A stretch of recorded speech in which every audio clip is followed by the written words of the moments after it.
Mtaani Landmawe ukiwa juu ya godoro. Ripoti zinaonyesha kuwa msichana huyo alibakwa kabla ya kunyongwa na kisha kupigwa na kifaa butu.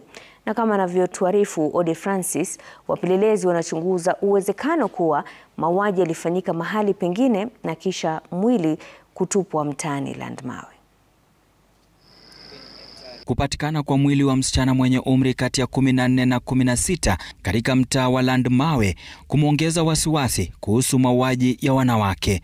Msichana huyo alipatikana eneo hili akiwa uchi juu ya godoro ambalo kufikia sasa limezua maswali chungu nzima. Niliona injury, alikuwa amegongwa hapa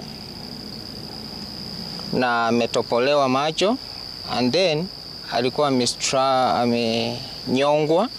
There was bruises on her lower abdomen, and we are also investigating if there was also, we can determine whether there was a possibility of defilement.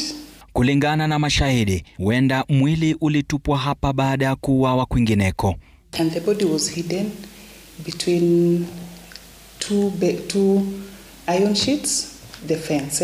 She was lying there on a mattress. Mvua ilinyesha jana asubuhi na hii mattress haikuwa na maji. Huyu msichana mahali aliuawa aliwekwa kwa floor. Ndio hii sehemu yake ya light ilikuwa imeanza kutani nyeusi.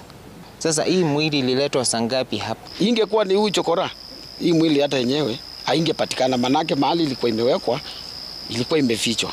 Wakazi wa eneo la Landmawe wanalaumu mwendo wa konokono wa serikali katika kushughulikia kesi za mauaji ya wanawake ambazo zinaendelea kukata maini familia zilizoathirika, huku washukiwa wakisalia huru. Ani hakuna security kwa wasichana. Alafu pia kuna hii committee ilitengenezwa na rais ya kutetea femicide. Femicide committee.